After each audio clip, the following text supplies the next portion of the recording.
Sir ಈಗ ನಿಮ್ಮ cinema ಅಂತ ಬಂದಾಗ ಯೂಶಲ್ ಆಗಿ ಜನಕ್ಕೆ ಎಕ್ಸ್ಪೆಕ್ಟೇಷನ್ಸ್ ಜಾಸ್ತಿನೇ ಇರುತ್ತೆ. ಅಂದರೆ ಅದ್ ಅದನ್ನ ನೀವು ಇವಾಗ ಹೇಳಿದ್ರಿ, ಆ ಫ್ರೂಟ್ ಅನ್ನೋದು ಒಂದಿರುತ್ತೆ ನಮ್ಮ ಹಾಕಿದ ಅಂದರೆ ನಾವು ಹಾಕಿರೋ ಶ್ರಮಕ್ಕೆ ಅಂತ. ಈಗ ಹಿಂದೆನೇ ನಮಗೆ ಗೊತ್ತಾಗ್ತಾ ಇದೆ 100 ಡೇಸು, 75 ಡೇಸು, 75 ಡೇಸು, 50 ಡೇಸು ಎಲ್ಲ ಸಿನಿಮಾಗಳು ಹೀಗೆ ಹೋಗಿದ್ದು. ಈಗ ಚೂಮಂತರು ಇನ್ನೂ ಅದಕ್ಕಿಂತ ಒಂದು ಪಟ್ಟು ಜಾಸ್ತಿನೇ ಸಕ್ಸಸ್ ಆಗಲಿ.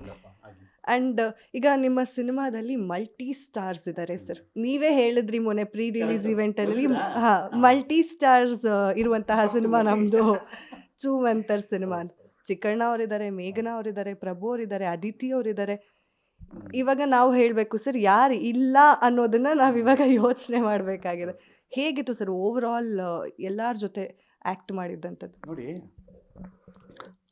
ನೀವೆಲ್ಲರನ್ನೂ ಇಂಡಿವಿಜುವಲ್ ಆಗಿ ತಗೊಳ್ಳಿ, ಎಲ್ಲರೂ ಲೀಡ್ ಆ್ಯಕ್ಟರ್ಸು. ಪ್ರಭು ಅವರು ಲೀಡ್ ಆ್ಯಕ್ಟರು, ಸುಮಾರು ಸಿನಿಮಾಗಳು ಮಾಡ್ತಾ ಇದ್ದಾರೆ. ಆಮೇಲೆ ಮೊನ್ನೆ ಅಷ್ಟೇ ಅವ್ರದ್ದು ಮರ್ಫಿ ರಿಲೀಸ್ ಆಯಿತು, where you was in a lead.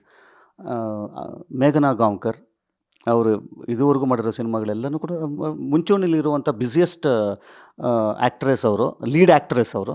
Aditi ಅವರು, ಚಿಕ್ಕಣ್ಣ. ಈಗ ಚಿಕ್ಕಣ್ಣ ಅವ್ರ ಡೇಟೇ 2 ವರ್ಷಕ್ಕೆ ಸಿಗಲ್ಲ ಅಂತ ಅನ್ನೋದೊಂದು ಸುದ್ದಿ ಇದೆ.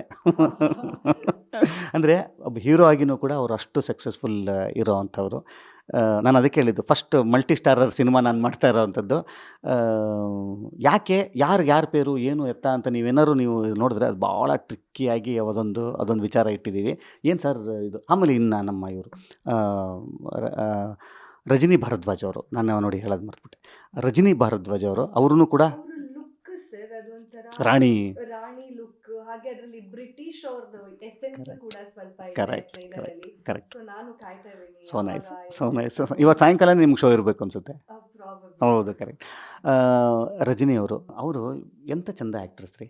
ನಾನು ಎಷ್ಟೋ ಕಡೆ ಇದರಲ್ಲೂ ಮೊನ್ನೆ ಹೇಳಿದ್ದೆ, ಒಂದು 6 ನಿಮಿಷದ್ದು ಶೋ ರೀಲ್ ಒಂದು ಕಟ್ ಮಾಡಿದರು. ಇಡೀ ಸಿನಿಮಾ ನೋಡಾದ್ಮೇಲೆ ನಮ್ಮ ಮನೆಯವರೆಲ್ಲ, ಅಂದರೆ ಆ 6 ನಿಮಿಷದ್ದೆಲ್ಲ ನೋಡಾದ್ಮೇಲೆ ನಮ್ಮ ಮನೆಯವರು ಫಸ್ಟ್ ಹೇಳಿ, ಅಂದರೆ ನಮ್ಮ ಅಪ್ಪ, ನಮ್ಮಮ್ಮ ಎಲ್ಲರೂ, ನನ್ನ ವೈಫು ಎಲ್ಲರೂ ಹೇಳಿದ್ದೇನು ಅಂದರೆ, ಈ ಹುಡುಗಿ ಯಾರು ಅಂದರೆ ಆ ರಾಣಿಯಲ್ಲಿ ಹೆಂಗೆ ಕಾಣಿಸ್ತಾ ಇದ್ದಾರೆ ಅವರು ಅಂತಂದರೆ, ಅವ್ರು ಒಂದು ರಾಣಿ, ಅದೊಂದು ಹೇರ್ಸು ಕರೆಕ್ಟು. ಮೂಗ್ನತ್ತು ಅಂದಾಗ ಆಮೇಲೆ ಹೇಳ್ತೀನಿ ನಿಮಗೆ ಇನ್ನೊಂದು ವಿಚಾರ, ಅದು ಜ್ಞಾಪಿಸಿ ಆಯಿತಾ, ಇದೆಲ್ಲ ಆದಮೇಲೆ ಜ್ಞಾಪಿಸಿ. ಸರ್, ಇಷ್ಟೊಂದು ಜನ ನನ್ನ ಅಕ್ಕಪಕ್ಕ ಇರೋವಂಥವ್ರು, ಇವರೆಲ್ಲ ಪಿಲ್ಲರ್ಸ್ ನನಗೆ. ನಾನು ಈ ಸಿನಿಮಾದ ಅಂದರೆ ಸ್ವಲ್ಪ ದೊಡ್ಡ ಫೋಟೋ ಇದೆ ಅಷ್ಟೇ ಬಿಟ್ಟರೆ, ದೊಡ್ಡದಾಗಿ ನಾನು ಸ್ವಲ್ಪ ಜಾಸ್ತಿ ದೊಡ್ಡದಾಗಿರೋವಂಥ ಫೋಟೋ ಇರುತ್ತೆ ಬಿಟ್ಟರೆ, ಅಷ್ಟು ಜನ ಹೀರೋಸ್ ರೀ ನನ್ನ ಸಿನಿಮಾದಲ್ಲಿ, ಅಷ್ಟು ಜನ ಹೀರೋಯಿನ್ಸೇ. ಇನ್ನು ಕಣ್ಣಿಗೆ ಕಾಣದ ಹೀರೋಸ್ ಬಗ್ಗೆ ನಾನು ಮಾತಾಡ್ತೀನಿ. First it comes with the director. ಯಾಕಂದರೆ ಅಲ್ಲಿಂದನೇ ಶುರುವಾದಂಥದ್ದು. ಒಬ್ಬ ಡೈರೆಕ್ಟ್ರು ಮತ್ತು ರೈಟರು ಅವರೇನೆ. ಅಂದರೆ ಈ ಕತೆಗೆ ಅವರು ಡೈರೆಕ್ಟ್ರು ಹೌದು, ರೈಟ್ರು ಹೌದು. ಅವ್ರ ಕತೆ ಇಟ್ಕೊಂಡು ಬಂದಾಗಲೇ ಗೊತ್ತಾಯಿತು ಈ ಸಿನಿಮಾ ಏನೋ ಆಗುತ್ತೆ ಅಂತ ಅನ್ನೋವಂಥದ್ದು. ಈ ಸಿನಿಮಾ ನಾನು ಎತ್ಕೋಬೇಕು ಕೈಗೆ ಅಂತ ಅನಿಸಿದ್ದೇನು ಅಂತಂದರೆ, when he gave the narration, ಆ ನೆರೇಷನ್ ಕೊಟ್ಟಾಗಲೇ ನನಗೆ yes, I should lock this ಅಂತ ಅನಿಸಿದ್ದು. ಅವರು ನಿಜವಾದ ಹೀರೋ ಈ ಸಿನಿಮಾಗೆ. ಅನೂಪ್ ಈ ಸಿನಿಮಾದ ಸಿನಿಮಾಟೋಗ್ರಫರ್, ಅವರು ಹೀರೋ ಆಗ್ತಾರೆ. ಅವಿನಾಶ್ ಅವರು ಹೀರೋ ಆಗ್ತಾರೆ.